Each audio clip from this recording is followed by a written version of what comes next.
Hey everyone, welcome to a video on the seal components that were introduced in the Ashes of Melmoth. Doing this video because someone recommended that I do it, and I think that's actually a pretty good idea, just to give a basic over of the seals that can drop as recipes, and you go and make them. They require a lot of Ugden blooms, and they will, in general, give you some nice stats and a nice ability. So first off, I'll point these two out. The Seal of Ancestry and the Seal of Annihilation. These two are amulet components, and their stat boosts are pretty good. Seal of Ancestry is the more like defensive and supportive one. You get health, energy regen, and vitality res, and you get Ancestral Ward.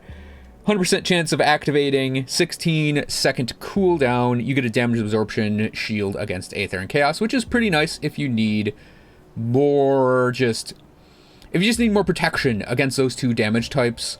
Like, say you have a character that has just low Aether Chaos resistance. One or the other, or both. This is pretty handy to pick up. The percent health is pretty nice.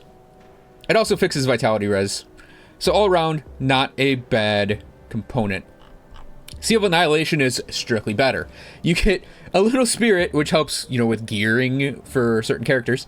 You get both 5% attack and casting speed, so you just get some raw DPS out of this, and you reduce the skill energy cost of your skills. Great for, say, Rux Aether Ray or the other channeling abilities, but more importantly, you get Annihilation. So 15% chance on crit, you reduce the enemy's health, and their OA and DA. And their health regen. So this is a really good offensive component, and I think maybe it's going to be the best component for most builds, because it just helps everything speed up. It gives you more attack, and it gives you a lot of defense, actually, because reducing offensive abilities is essentially giving you a bonus to defensive ability. So yeah, Annihilation is amazing. And I honestly think it's probably the best component for amulets right now. With a few exceptions if you need specific things for your builds. So, the weapon components. Weapon offhand components. The first is Seal of Blades. Seal of Blades gives flat pierce and bleed, percent pierce and bleed, and some lifesteal. It gives you the ability Whirling Blades. So Whirling Blades, it's a toggle passive. 5-meter radius, it deals pierce and bleed damage, increases your armor, and increases your pierce res. So we turn it on, we get that pierce res, we get some armor, and this is what it looks like. It's a dot essentially around you. It's basically the Iron Maiden's passive, and it'll just deal damage. This used to be broken. This used to be crazy broken because you could attach attack devotions to it. Now you can't. Now you can just put the normal defensive devotions that all of the passives have, but yeah, you still deal the periodic damage with it. Not bad. Components okay. So next up we have, actually I shouldn't drop those on the ground because it'll just litter. That's just litter, and that's rude. So next up is the Seal of Blight. This gives you some vitality damage, some crit damage, percents to acid, vitality, poison, and vitality decay. And it converts some physical to vitality damage. It gives you the ability Acid Purge. So Acid Purge deals some main hand damage, acid and vitality, poison, and it has some increased crit damage. So this is essentially an acid flamethrower, much like Flames of Dignifar. And I just realized this character is going to have trouble right here because I don't actually have any energy potions on her. Might have to run and go get some. Alright, back. Yeah, this is essentially Acid Flamethrower. Good as a main attack ability. I mean, not much else to say. I like that it deals weapon damage, so you can actually do some life stealing with it. So next up is Seal of Corruption. This gives you some flat Aether damage, percent lightning and Aether, and electrocute. Converts some physical to Aether, and gives you percent OA. That's the main reason you want to go for this, is the percent OA. The Aether Corruption ability is alright. You essentially hit enemies with a debuff that spreads through them.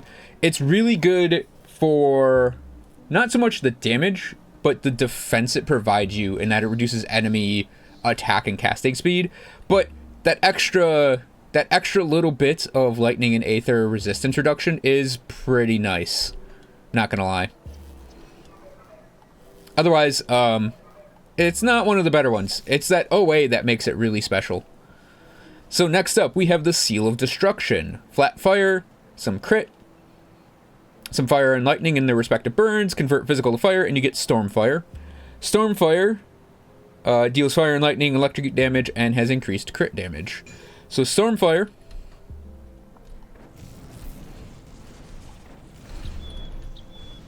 is pretty cool.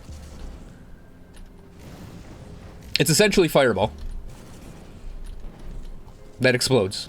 It's actually really nice. I think it'd make a great caster, you know, sorcerer ability to maybe focus around, or elementalist ability if you need a main attack ability and you don't want to do stun jacks or something like that.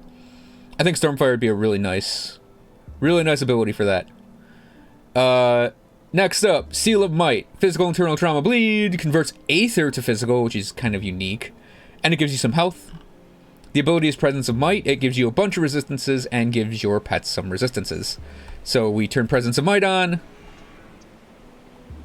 Yep. And that's that.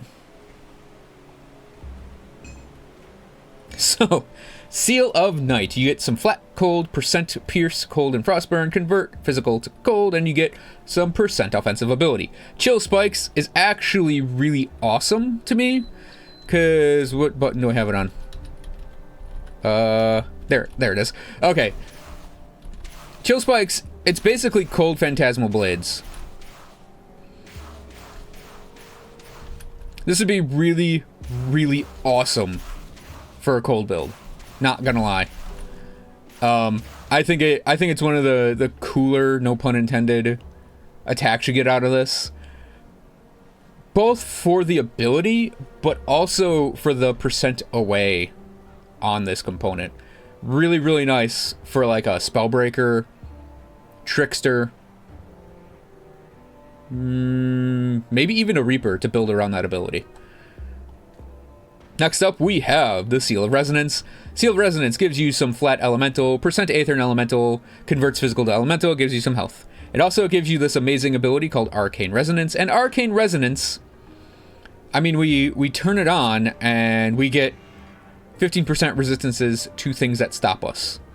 And to stun. It's really nice if you need to shore those up. If you're worried about the enemy hitting you and stunning you and freezing you and petrifying you, Seal of Resonance is really nice for that. It's a great defensive component. Next up is Seal of Shadows. This gives you some flat acid, percent pierce and acid and poison, converts physical to acid, and gives you attack speed. You get Biting Blades. Biting Blades... No, wait. Right here? Okay. So Biting Blades, this is on cooldown. You'll throw out a blade that spins around you. And this thing... it's okay. It deals some fairly good damage against enemies and it passes through them. The problem is it gets caught on terrain very easily. So yeah, we're trying to cast it here and it's getting caught on like just this little stack of blocks right there, which is its only problem. It's good if you're doing like an Amarasa's build and you need another ability and you don't mind that part of it. You can essentially use it as just a rotational ability and it'll deal some okay damage. It just has that one negative of getting caught on things.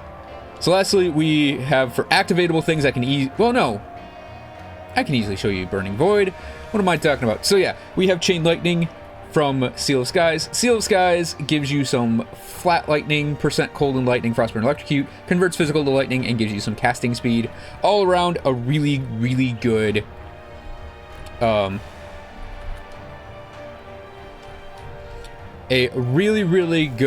druid ability. And it's Chain Lightning. Oops. Like actual Chain Lightning, not Aether Chain Lightning. No weapon damage, but it does deal some good damage for what it is.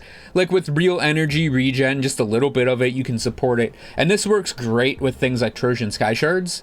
It's practically built to go with Trojan Sky Shards, because you can have this as your consistent damage. It's effectively free because it's a component ability, and you can easily work in Trojan Sky Shards, because Trojan Sky Shards shares this animation type. So you'll just basically be rotating a Sky Shard on each cast. Really, really great.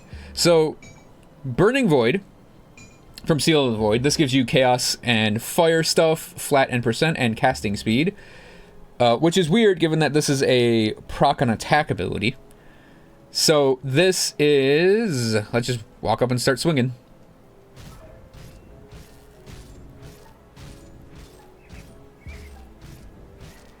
There it is. It's a big ol' Chaos Explosion. And it works really well if you're using it with guns, with things that pierce, and the like. It's, I think, pretty much for pyromancers that are based around normal attacks. But like I said, it's weird that it scales off of, that it has like scaling for casting speed when you're going to want to be doing normal attacks with it more. But aside from that, it's actually pretty potent. Additionally, you can equip 2 Seal of the Voids to get 2 instances of this ability. And that goes for all of these. So you can have 2 sets of Whirling Blades, 2 Presence of Mights, and 2 Arcane Resonances. I'd recommend doing that if you really, really need the defenses those provide. It used to be that if you did 2 Whirling Blades, you essentially had 2 things that procced an amazing number of devotion abilities, but obviously that's been taken out of the game. So I would recommend only running 2 of these if you really, really don't want to get stunned. If you really find that as a problem, I would recommend 2 Arcane Resonances or 2 Burning Voids. Those are the 2 times I would recommend using the same same seal twice.